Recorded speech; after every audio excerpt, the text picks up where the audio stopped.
Muito bem, então vamos lá para a palavra do Senhor. Vamos mais uma igreja que nós estamos aí estudando, e eu quero convidar você hoje de manhã a abrir a sua Bíblia mais uma vez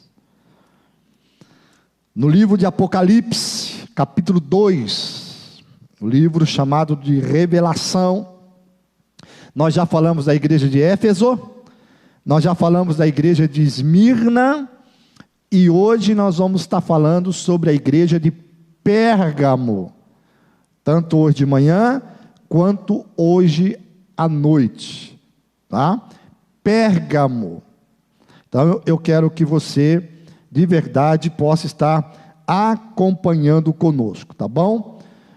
Vamos lá então, a partir do versículo 12 até o versículo 17, Apocalipse capítulo 2, do versículo 12 ao versículo 17, eu confesso a vocês,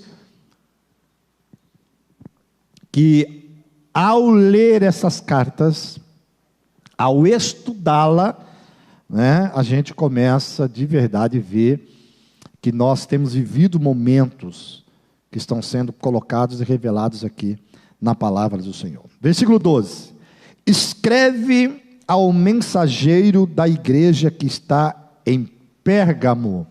A palavra Pérgamo significa casado. Isso é muito importante, você ir guardando esses detalhes. Casado. Isso diz o que tem a espada aguda de dois gumes. Falaremos hoje à noite sobre essa questão da espada de dois gumes.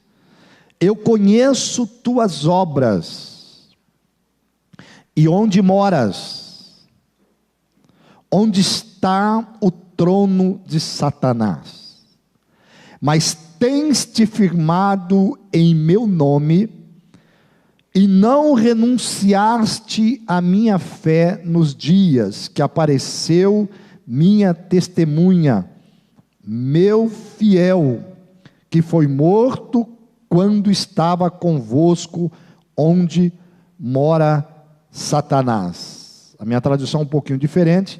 Na sua, ele deve citar o nome Antipas. Correto? Correto, Suelen?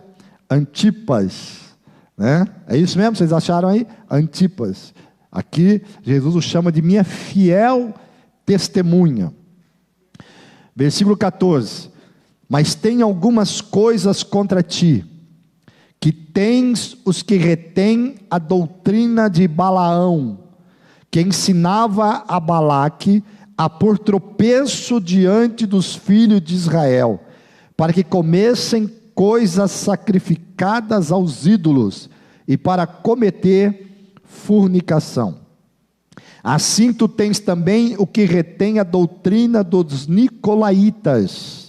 Do mesmo modo, arrepende-te, porque senão virei em breve contra ti, e pelejarei contra eles com a espada de minha boca. O que tem ouvidos, entenda o que o Espírito diz às igrejas. Ao vencedor darei do maná escondido, e lhe entregarei uma pedrinha branca, com nome novo, escrito, que ninguém conhece, senão somente o que recebe. E que Deus nos abençoe. Muito bem, hoje eu quero começar falando sobre a fala de Jesus, para a igreja de Pérgamo. Eu tenho repetido desde o início que nós começamos a falar das igrejas, uma fala que Jesus ele repete em todas as suas 7 cartas. Essa palavrinha é conheço-as. Em alguma situação ele diz: conheço as obras, conheço as suas lutas, conheço as perseguições, conheço as provações, conheço a sua fidelidade. Ou seja o que for, o Senhor da igreja é sabedor de tudo e de todas as coisas. Isso é muito importante. Nós temos falado desde o início que ele tem o controle da igreja. Ele tem o controle. Jesus tem o controle de tudo, de todas as coisas. Por que ele tem o controle? Porque ele está no meio da igreja. Se você voltar os seus olhos ao livro, o capítulo 1 de Apocalipse, você vai encontrar isso. João teve essa visão, aquele que está no meio dos candeeiros, que representa a igreja. Ele está no meio da igreja e ele se move em meio à igreja. Então, ele não apenas está, ele também se move. Sendo assim, nada lhe passa desapercebido, nem as suas obras, nem as suas lutas, mas ele também é sabedor dos erros e dos pecados. Isso é muito interessante. Conheço as tuas obras, sei das suas lutas, sei das suas provas, sei até onde você pode ir, pois para a igreja de Esmirna ele escreve o primeiro e o último. Sei de tudo, sou sabedor de tudo, e eu sei também onde andas, com quem andas, o que pensas, o que dizes. Essa é uma diferença fenomenal, uma diferença grandiosa de Deus e o diabo. Jesus ele é onipotente, onipresente, onisciente. Onisciente ele sabe de todas as coisas. O salmista diz: antes que as palavras chegassem à minha boca, ele já é sabedor. O Senhor sabe quando eu me assento e quando eu me levanto. O diabo não é onisciente. Ele não sabe o que nós pensamos, porque se ele soubesse também o que nós pensávamos, nós estaríamos mortos. Mas ele não sabe. Onisciente é só a Trindade: Deus Pai, Deus Filho e Deus Espírito Santo. Ele sabe todas as coisas. Então, por isso que o diabo pode lançar o pensamento, mas ele não controla o nosso pensamento. Ele não sabe o que nós pensamos. Segunda coisa que diferencia: o diabo ele não é onipresente. Vocês sabiam disso ou não? Satanás não é onipresente. Se ele está em um lugar, ele não pode estar em outro. Mas pastor, como ele sabe das coisas? Porque ele tem os demônios que estão em determinados lugares. Mas ele não sabe o que nós pensamos, ele sabe o que nós falamos. Então, se você não queira que o diabo sabe das suas fragilidades, não fale, não abra sua boca, cala a boca. E quando for orar, faça como o salmista: Senhor, coloque anjos ao redor da minha boca quando eu estiver na presença do ímpio, do inimigo. Isso é muito importante. Agora, o nosso Deus não, ele é onipresente. Ele está em todos os lugares. O salmista diz: se eu subo ao alto, lá tu estás. Se eu desço ao mais profundo, lá tu estás também. Jonas orou a Deus quando o mesmo estava no ventre do grande peixe. Então não tem como se esconder dos olhos de Cristo Jesus. Isso é muito bom, a gente saber diferenciar essas coisas. E no versículo 13, volta os seus olhos um pouquinho para o versículo 13, Jesus disse algo para essa igreja muito importante. Jesus disse assim: eu sei onde tu habitas, eu sei onde tu moras. Aí Jesus vem e acrescenta: onde você habita, onde você mora, está o trono de Satanás. É bom, é legal quando você entende o contexto da fala de Jesus. Jesus diz: eu sei onde vocês habitam. Você habita a igreja de Pérgamo, os cristãos, onde Satanás está sentado, onde está o trono de Satanás. Talvez assim esteja na sua tradução. O lugar onde está o trono de Satanás é uma outra tradução.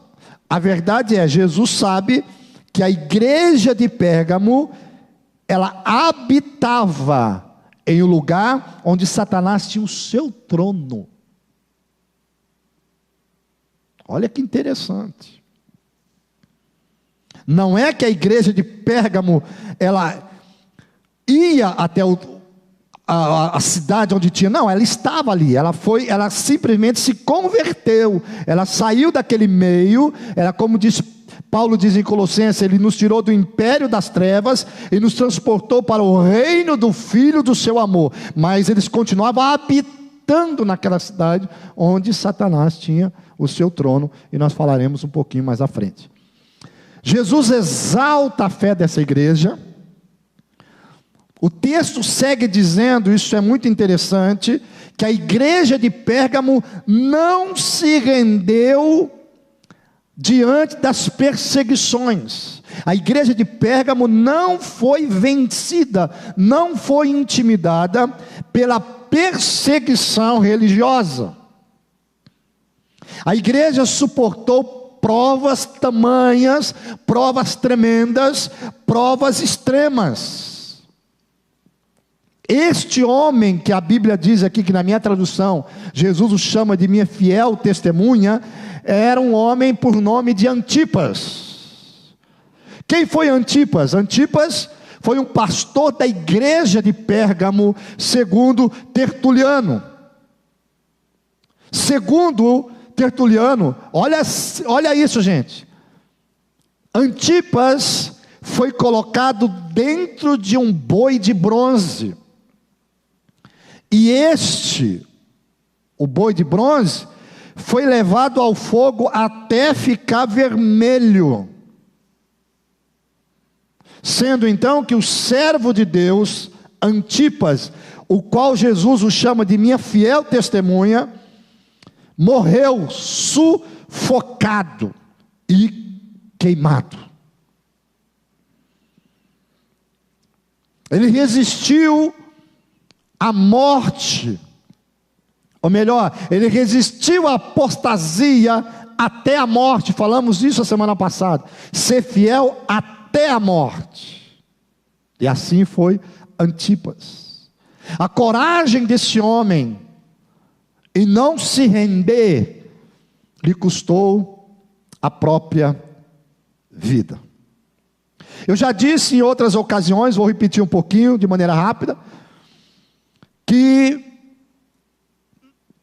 tinha naquele momento o culto ao imperador. Um busto do imperador ficava colocado sobre a base de uma coluna, e o fogo sagrado ardia diante daquele busto. E eles eram obrigados a oferecer sacrifício e honra à divindade Roma e ao divino imperador. E isso era muito simples. Tudo o que eles precisavam fazer era passar em frente daquele busto e dar algumas borrifadas, com algumas gotas de incenso sobre o fogo, e dizer apenas isto: César é Senhor. Então era muito fácil, porque você poderia ir, mesmo sendo um cristão misturado, você iria, fazia isso, e você se tornava livre para seguir a sua vida. Mas o verdadeiro cristão, jamais ele faria isso. Ele não iria lá borrifar e declarar que César era o Senhor, porque a Bíblia diz que nós não podemos servir a dois senhores. E quem serve a Cristo o tem como único Salvador e Senhor da sua vida. Então, se você fizesse isso, você poderia servir outra religião sem problema. Mas Antipas e tantos outros, como diz esse texto, não se rende a isso. Ele se mantém firme. Mas antes de prosseguir na questão aqui, falando sobre esses homens que resistiram, eu quero falar daquilo que Jesus exorta. Jesus exorta a igreja. Jesus chama a atenção da igreja naquilo que ele tem contra a igreja. E isto era algo que foi aplaudido, essa questão da fidelidade deles. Mas Jesus, ele não para aqui. Eu quero destacar sempre, já falei isso em outra ocasião, vou repetir: não queira apenas receber aplausos, porque quem está pronto apenas para receber aplausos pode estar sendo enganado. O que nós precisamos receber não são os aplausos, o que nós precisamos receber é a aprovação do Deus da glória, porque Ele é que tem que trazer para nós e dizer se somos ou não somos aprovados. Há muito tempo atrás eu li um livro sobre Moisés, de Charles Swindoll, muito linda essa série. E um desses homens, ele fala de Moisés, o homem sem aplausos. Nem velório foi feito de Moisés, mas foi o homem que o céu o recebeu. Muitos desses homens que perderam as suas vidas, não tinham nem velórios, seus corpos eram consumidos pela chama, pelo fogo, pela espada, muitas vezes consumidos pelas feras, muitas vezes consumidos nas arenas de luta, jogavam os cristãos lá. Os seus familiares não teve tempo nem de dar a última despedida, mas o céu o recebia. Jesus diz: eu sei onde vocês vivem.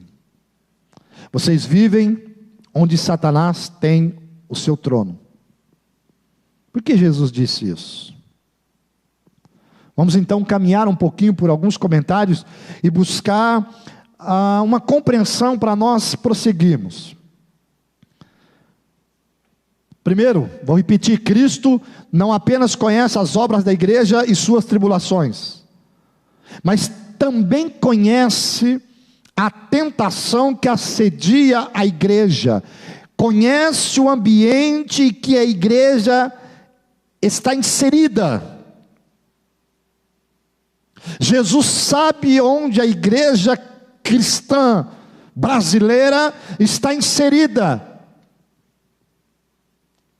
Jesus sabe, por exemplo, onde a igreja, que sou eu e você, Ele sabe o ambiente no qual você está inserido. E às vezes nós estamos inseridos em um ambiente completamente imoral. Por quê? Porque no meio daquela família de imorais ou de imoralidade, nós nos convertemos ao cristianismo, nós nos convertemos ao Senhor, mas nós não abandonamos a família, porque nós não podemos abandoná-las, os nossos entes queridos, mas nós estamos servindo a Cristo e inserido dentro do ambiente onde nós somos tentados de todas as formas e de todas as maneiras.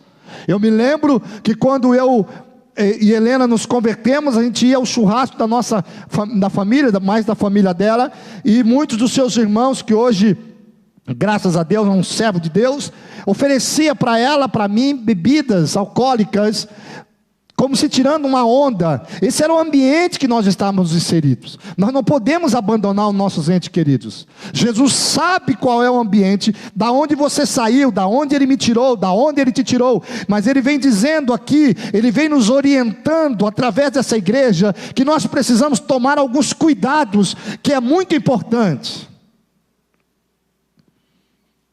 Então Jesus diz para essa igreja, Ele é claro, Ele diz: vocês habitam em um lugar onde Satanás tem o seu trono. Jesus sabe que a igreja cristã está rodeada por uma sociedade não cristã, com valores mundanos, com heresias, bombardeando a todo instante. Isso é muito importante, estar atento de onde saímos e onde vivemos, qual o sistema que nos rodeia. Como diz o autor de Hebreus, você não precisa ler, capítulo 12, versículo 1 de Hebreus diz assim: portanto, visto que nós também estamos rodeados de tão grande nuvem de testemunhas, deixemos de lado todo o peso e o pecado que tão de perto nos rodeia. O pecado que tão de perto nos rodeia. E corramos com perseverança a carreira que nos está proposta. Vamos então ver o contexto onde a igreja de Pérgamo estava inserida. Primeiro, Pérgamo era um destacado centro do paganismo cristão. Havia em Pérgamo vários altares, de todas as maneiras, para vários deuses.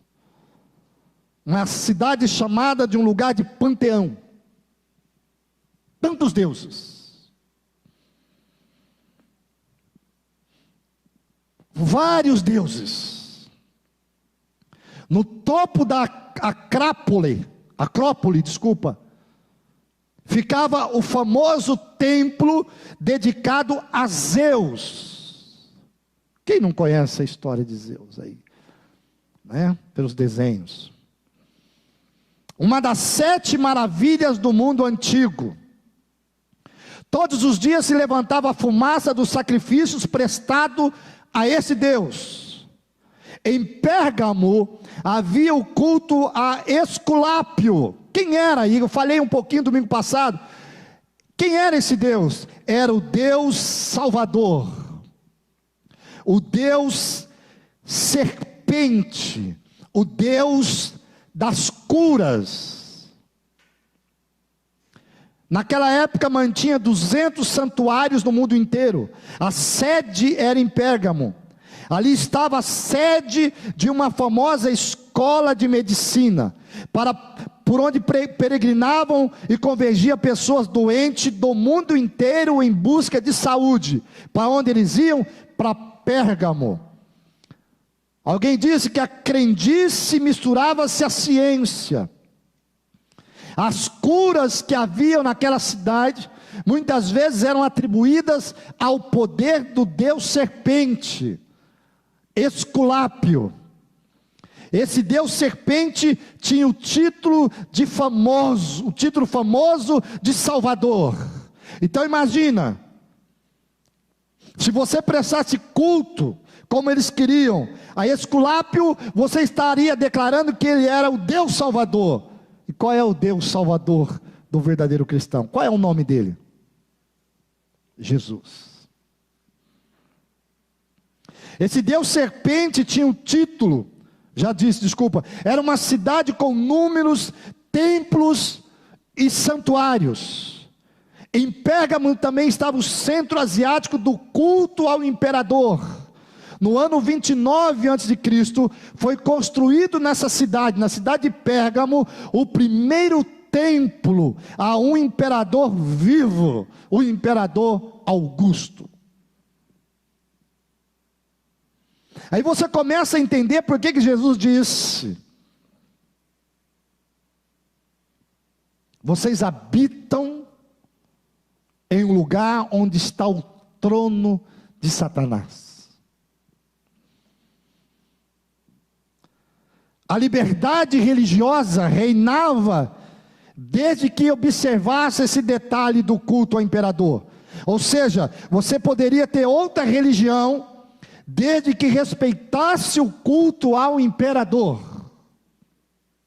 Uma liberdade religiosa enganosa.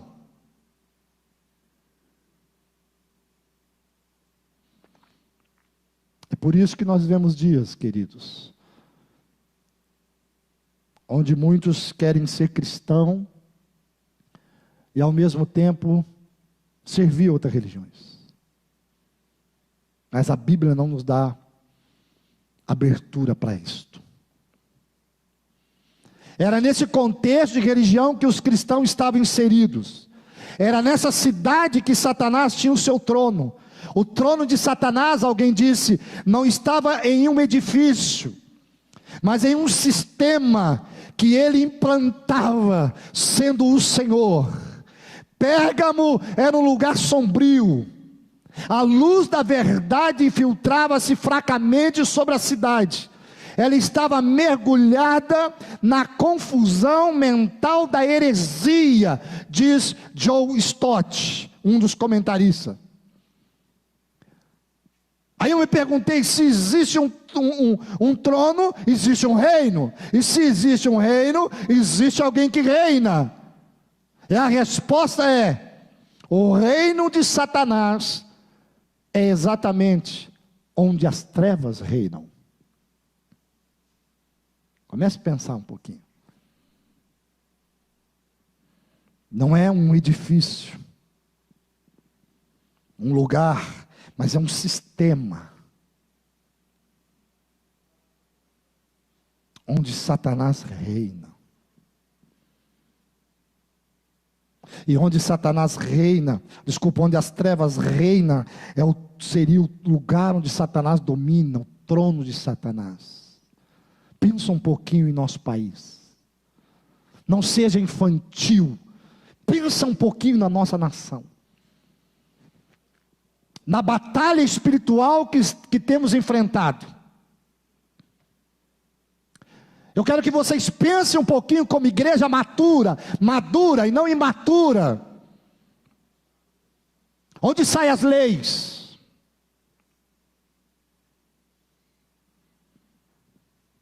Onde são discutidas as coisas que vão governar a nossa nação?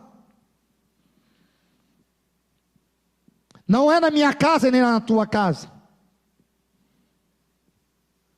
Há um ambiente onde isso é discutido. E quem discute são homens. E muitas vezes esses homens que são revestidos de autoridade, porque eles são autoridade, aqui não estou dizendo se bom ou se ruim, são autoridades. Alguns deles têm as suas crenças. Outros têm as suas ideologias de vida, de gênero, seja lá qual for. Imagine alguém que defende o aborto. Como é que alguém que defende o aborto pode ser favorável à vida? Aí você traz para a palavra do Senhor, quando se fala de aborto, nós lembramos o Deus Maloque, onde as crianças recém-nascidas e muitos no seu útero eram entregues, sacrificadas a esse Deus. Só mudou o nome, hoje nós não conhecemos Maloque, mas Satanás continua com o mesmo nome, Satanás.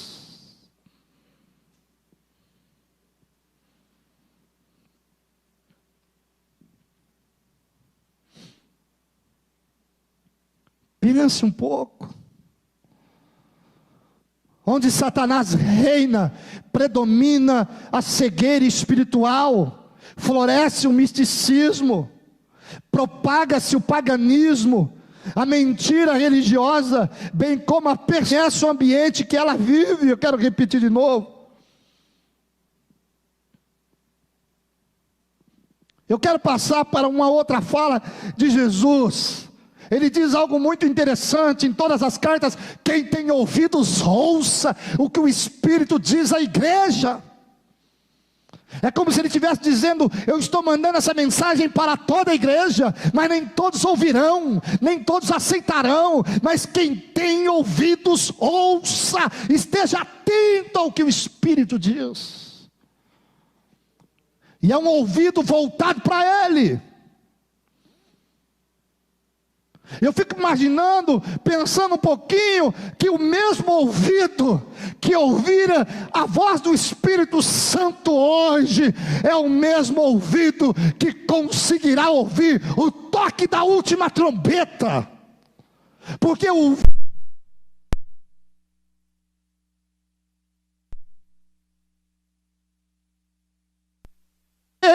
toque da última trombeta. Eu fiquei pensando, por que Jesus traz essa revelação para a igreja? Por quê? Porque Pedro diz que o juízo começará primeiramente pelos da casa. Se o juízo vai começar primeiramente para os da casa, para os cristãos, a palavra reveladora tem que ser primeiramente para a igreja. Porque o mundo não ouve, o mundo não quer entender. Jesus não é injusto. Se o juízo vai começar primeiro pelos da casa, os da casa têm que ouvir a voz dele antes que a destruição venha. Se você está entendendo, você pode dizer amém? Eu tenho umas coisas contra ti. Querido, olha que interessante.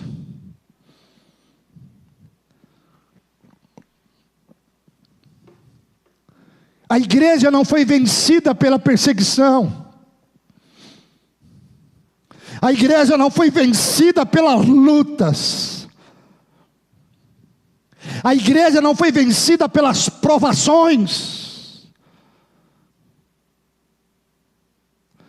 Mas a igreja estava sendo vencida por outro ataque de Satanás. Quando Satanás não conseguir vencer você de uma maneira, ele buscará outra maneira para te destruir. Você que nos vê pela internet, não se esqueça que quando Jesus estava sendo tentado por Satanás, a Bíblia diz que Satanás o deixou, que o diabo o deixou até uma ocasião oportuna.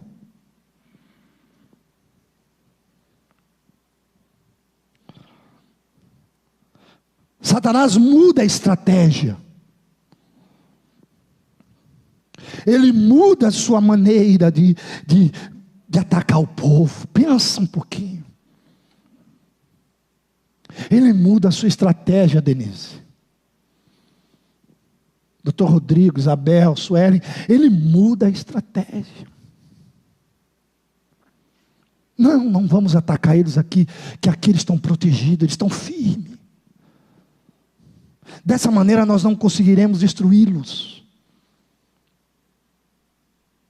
Então como vamos destruí-los? Ele vai num ambiente conhecido. Por que o conhecido? Porque o ambiente conhecido pode nos levar a nos dar a sensação de segurança, sabe? Isso não vai acontecer comigo, eu já sei disso. Eu não vou cair porque eu tenho o controle de tudo isso. Aquilo que você é seguro, você não vigia mais. Já pensou nisso? Pensou nisso, coxa? Aquilo que você tem a segurança, você não vigia mais. Você se acha intocável,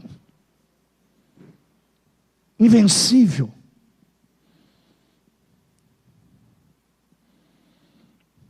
Jesus começa a avisar essa igreja que no ambiente de onde eles tinham saído, estava o trono de Satanás. E a igreja estava começando a perder terreno. Eu escrevi aqui para mim, cuidado com aquilo que sentimos muito seguro. Cuidado com aquilo que você acha que nunca vai cair. Cuidado com aquilo que você acha que tem o controle. Cuidado com aquilo que você acha que nunca te pegará novamente. Vamos ver o que está acontecendo com essa igreja. Não se esqueça que Satanás estava por ali. Volta os seus olhos para o versículo 14. Ele diz: tenho algumas coisas contra ti, que tens os que retêm a doutrina de Balaão. Ele diz, em outras palavras, tem aí no meio de vós, tem aí no meio da igreja, alguns que seguem a doutrina de Balaão. Vocês toleram, no meio de vocês, eu fiquei chocado com essa palavra forte, você tolera em seu meio, pessoas cujo ensino é semelhante ao de Balaão. E eu fiquei pensando, cuidado com a tolerância, cuidado com o amor tolerante.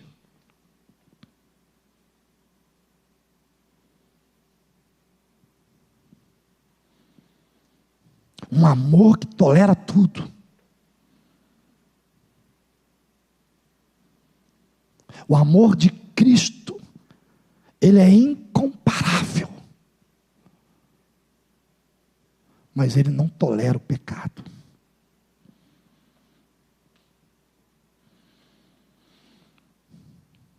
Em meio da igreja tem aqueles que permanecem firmes e aqueles que caem. A palavra de Jesus nesse momento era: não pode baixar o padrão por causa dos que caem. Não pode, eu escrevi isso falou muito ao meu coração. Nós não podemos permitir que a doutrina dos caídos predomine na igreja. Eu vou repetir. Nós não podemos permitir que a doutrina dos que caem, dos caídos, predominem na igreja. Nós podemos amá-los, mas jamais permitir que o modo de vida deles, porque nós o amamos, seja predominado dentro da igreja.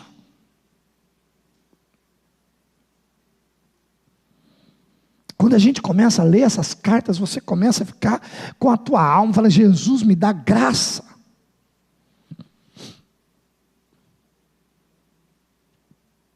Os seguidores do ensino de Balaão, o que eles fazem?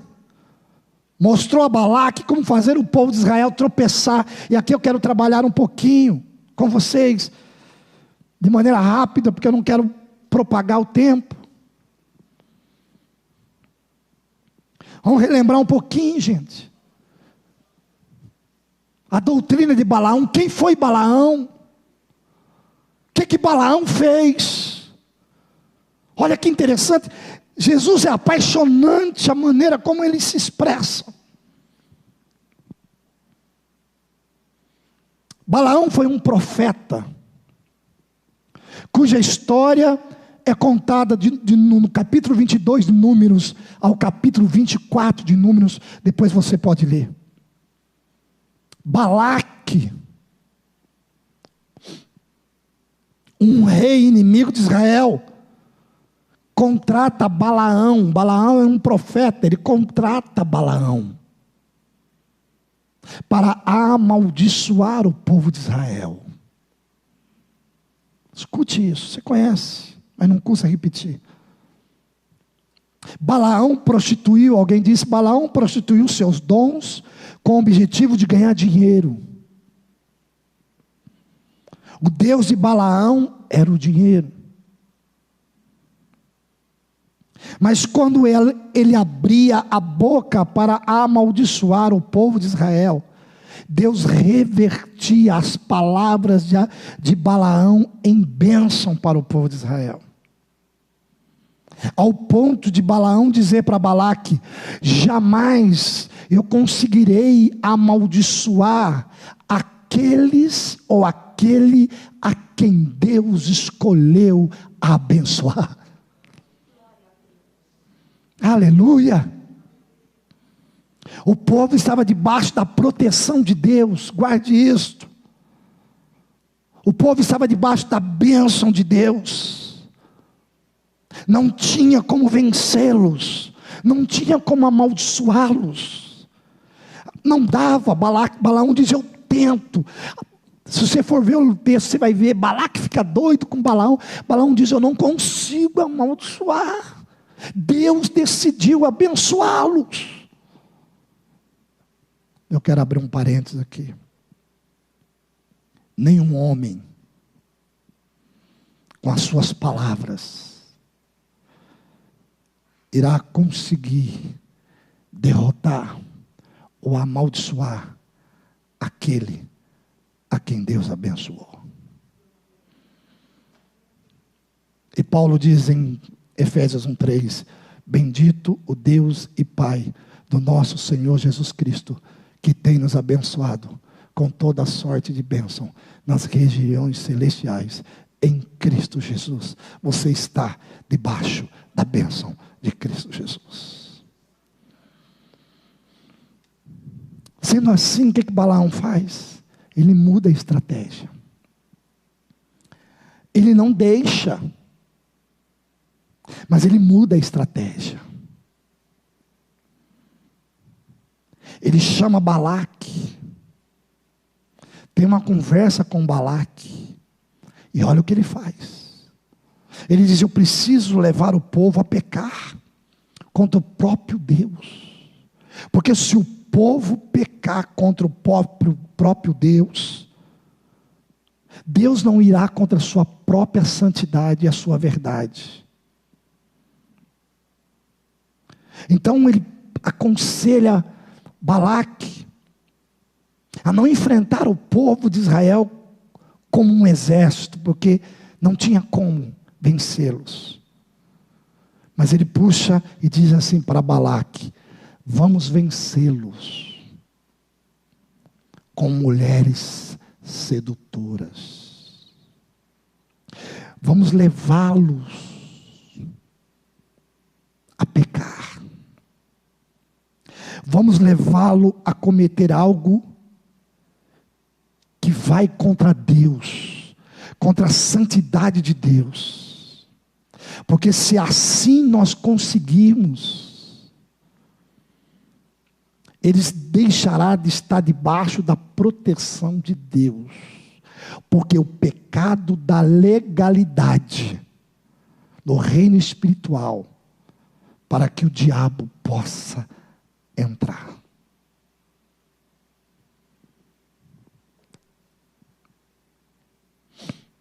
Vamos misturá-los. Vamos incitá-los ao pecado. Vamos criar uma armadilha e se infiltrar no meio deles. E o Deus deles se encherá de ira contra eles. E eles se tornarão fracos. E eles se tornarão vulneráveis. Eu fiquei pensando, nós podemos ser grandes guerreiros, mas nós podemos perder a batalha por coisas do ambiente em que vivemos, em que achamos que temos o controle. Davi não perdeu uma batalha, mas Davi cometeu um adultério que lhe causou grandes danos, porque o adultério o levava contra Deus. Se você está me entendendo, você pode dizer amém? Depois você lê na sua casa, porque a gente tem mais 10 minutinhos para eu terminar. Eu quero que você escute algo. Lê na sua casa Números capítulo 25. E o texto diz assim: enquanto estava acampado em Sitim, os homens de Israel começaram a manter relações sexuais com as mulheres moabitas da região. Moabitas, Moabe. Só para lembrar você, esse povo foi formado através de uma das filhas de Ló, que teve relação sexual com ele. Eu não me lembro se é a mais nova ou se é a mais velha, mas uma delas. E desse pecado lá atrás, pecado de incesto. Desse pecado gerou um povo moabita. E esse povo reproduz o pecado. Mas quando você quer sair, ser transformado, foi desse povo que levantou uma mulher chamada Ruth, que se tornou alguém que veio na genealogia de Jesus, porque onde abundou o pecado, superabunda a graça de Deus. Quando você quer ser diferente, Deus te faz diferente.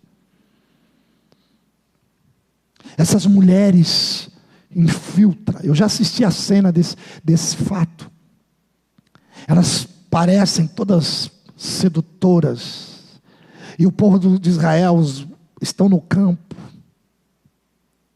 os guerreiros, e de repente aparecem aquelas mulheres seduzindo-os, e eles começam a se relacionarem com ela, e eles começam a ter relação sexual com elas, e essas mulheres começam a convidá-los a sacrificarem para os deuses dela, Baal.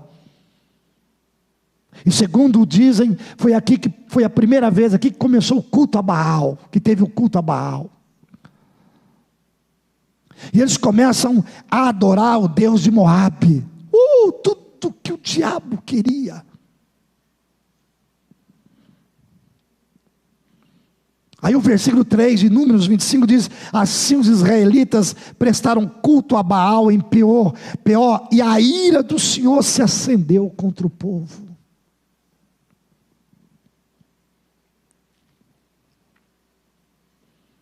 Que Deus nos ajude hoje de manhã. Ele diz para mim e para você: você tem sido um grande guerreiro. Você não tem cedido. Mas tem alguns que estão cedendo. E eu não posso permitir que a minha igreja seja destruída. Desperte, ele diz. Só para nós seguirmos, para ir para o final. À noite eu darei sequência. Mas eu quero que você entenda. No versículo 4 de Números 25, diz assim o texto: o Senhor disse a Moisés: prenda todos os chefes do povo e execute-os diante do Senhor em plena luz do dia, para que a sua ira ardente se afaste de Israel. Deus diz: elimine o pecado. Naquela época, o eliminar o pecado custava vidas. Mas Deus diz: eu não posso abençoá-los enquanto o pecado estiver no meio de vós. Elimine o pecado, elimine o pecado.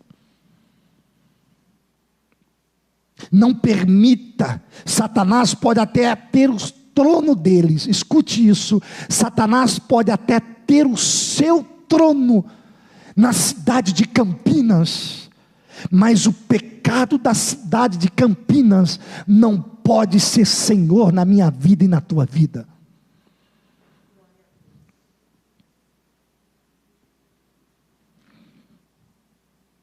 O Senhor diz: execute-o.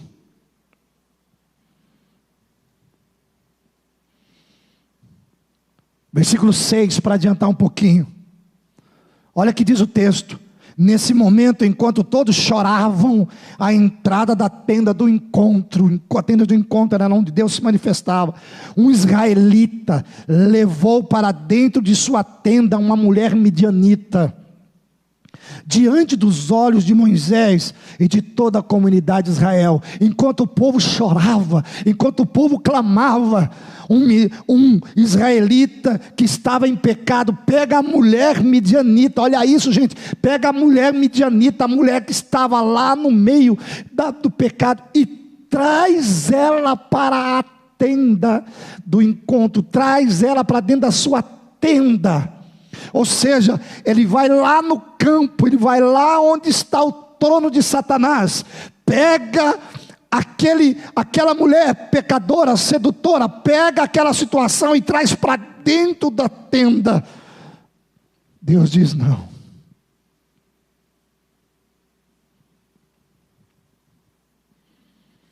Aí tem um homem chamado Finéias, filho do sacerdote Eleazar, neto do sacerdote Arão, da linhagem dos levitas. Ele não aguenta. Enquanto Moisés trabalhava, enquanto o povo chorava, aquele filho de um cão pega aquela midianita e traz para dentro da tenda. Mas o que me encanta, bendito seja Deus, pastor Eduardo, igreja, e vocês que estão aí do outro lado, é que o Espírito do Senhor sempre tem aqueles que não vão se render. O Espírito do Senhor sempre tem aqueles que estão com os olhos atentos e com o ouvido atento, ouvindo a sua voz. E enquanto Moisés estava ali pensando, chorando, talvez de joelhos, clamando, Finéias levanta os seus olhos e observa e vê aquele homem entrar com aquela mulher dentro da tenda. Finéias sai de onde ele estava. É isso que nós precisamos entender. Deus não suporta o pecado da omissão. Nós não podemos ser omissos.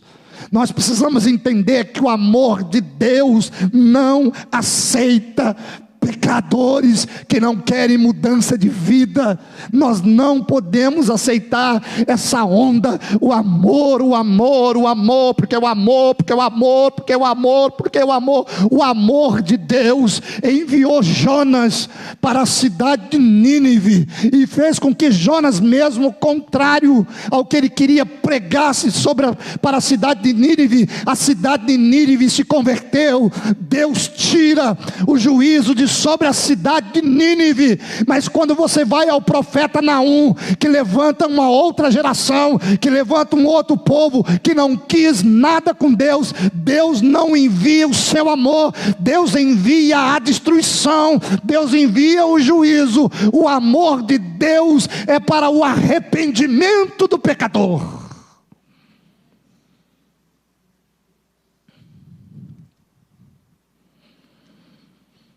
Finéias sai do meio do povo, pega uma lança,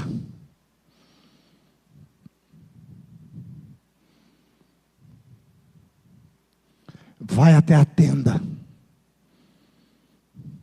e mata os dois, mata o homem e mata a mulher. E a Bíblia diz: então cessou a praga. A praga só irá cessar quando o pecado for extirpado. E eu concluo aqui, voltando os meus olhos para a palavra do Senhor em Apocalipse capítulo 2, no versículo 15, Jesus disse, no finalzinho do versículo 15, ele diz: arrepende-te. Senão, no versículo 16 ele diz: senão eu virei em breve contra ti.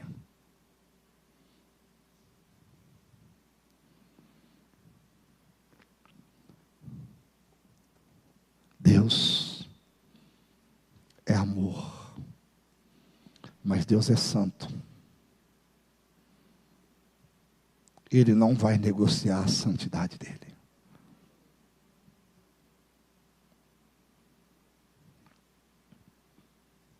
Jesus disse para mim e para você hoje de manhã: eu sei onde você habita. Eu sei que você habita em um lugar onde está o trono de Satanás. Não tem problema. O trono de Satanás não foi colocado por você. Mas você não pode permitir que Satanás seja o Senhor da tua vida. Você não pode permitir que as leis que saem do trono de Satanás governe mais a sua vida. Se você decidiu por mim, Jesus disse, se eu sou o Senhor da sua vida, a verdade tem que predominar. Não existe mentiras. E conhecereis a verdade. E a verdade vos libertará.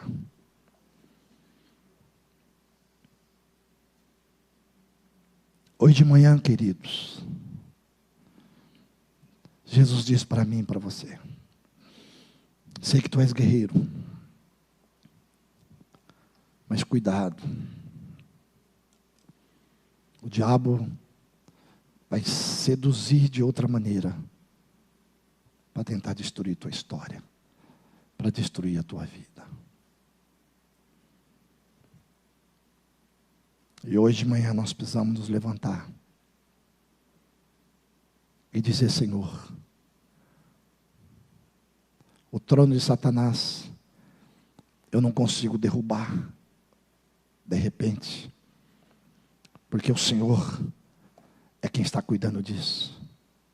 Mas eu não posso permitir, não irei permitir que Satanás reine na minha vida, na minha casa, na minha história, com as suas artimanhas e com as suas meia-verdades. Hoje de manhã, que Deus te faça um Finéias, que Deus te levante como Finéias, que o Espírito do Senhor te tome hoje de manhã, e que você extirpe o pecado, e que você destrua o trono de Satanás, que tem enviado pecado sobre a sua casa nesse sentido, e que você seja livre das pragas contra a sua vida.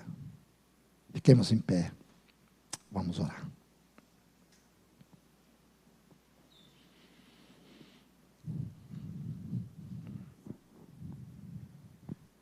Não brinque com o amor de Deus. O amor de Deus não negocia princípios.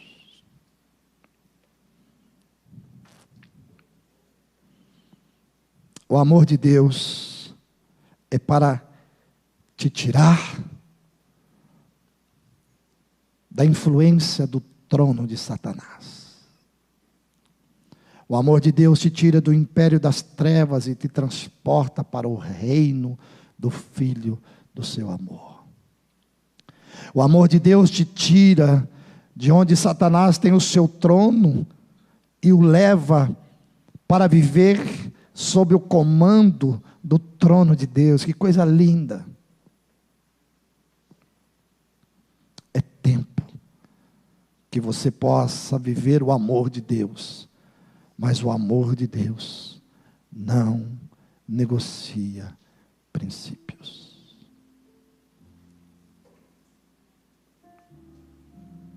Espírito Santo, obrigado por este dia, por essa manhã, pela tua palavra, que é viva, que é santa, que é poderosa, que é libertadora, que é desafiadora,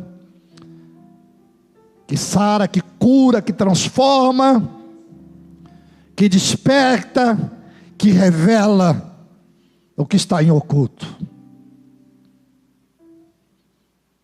Espírito Santo, que não sejamos enganados, tomados por engano. Senhor, que não sejamos apenas guerreiros, que não ceda às provações, às lutas, às dificuldades, mas que sejamos uma igreja madura, que não se renda também